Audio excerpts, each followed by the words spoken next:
and Scenic here, and in this video I'm going to share 10 of my favourite sites around Morecambe Bay, away from the main tourist attractions.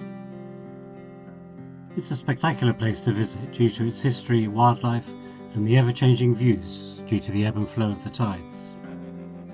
And one of the best places for a view is Williamson Park in Lancaster.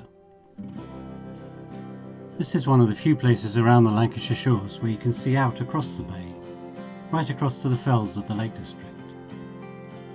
It's also a beautiful spot to visit in its own right, with the Ashton Memorial, Butterfly Park, a mini zoo and woodland walks. Out towards the coast, Sunderland Point lies at the mouth of the estuary of the River Lune. It's a remote and beautiful spot where the access road is cut off at high tide. You can sometimes see the Lune Tidal bore pass near here on the highest tides. And there's a lovely walk around the coast to Sambo's grave, a memorial to a slave put ashore nearby in the 18th century. Heading further around the coast, Haysham's a historic village with 17th century cottages and a heritage centre. Haysham Head lies nearby, with the ruins of St Patrick's Chapel and rock-cut graves, which are thought to date from the 8th century. There's great views across the bay from here, and St Peter's Church nearby dates from the 14th century. One of the things that Morecambe Bay is famed for is its bird life, and about 250,000 water birds gather here at some times of the year. And one of the best places for a sighting is the RSPB's Leighton Moss Reserve, which is an area of reed beds, coastal lagoons, grassland and woodland close to the shores of the bay. You can sometimes see otters and red deer here, and amazing starling murmurations in autumn and winter.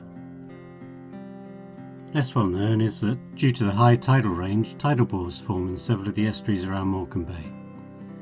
These are amazing waves that sweep inland on the highest tides, and the Arnside bore is perhaps the best known.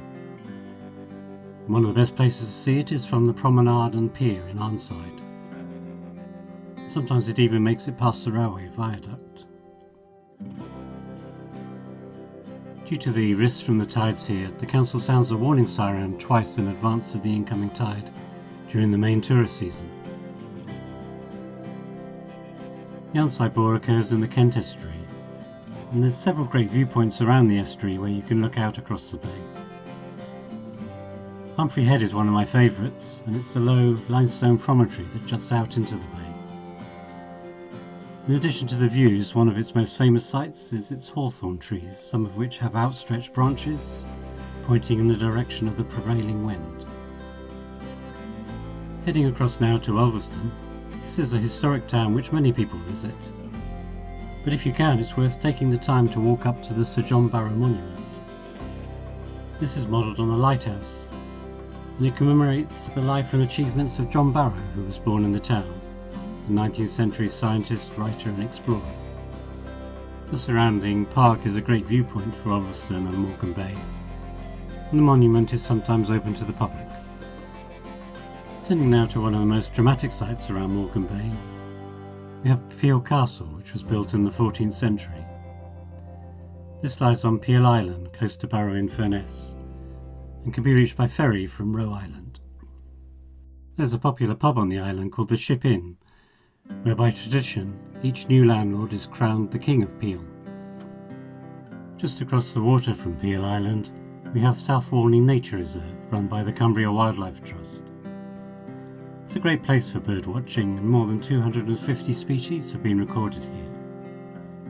There's also a resident population of grey seals, which you can sometimes see swimming near the shore at high tide.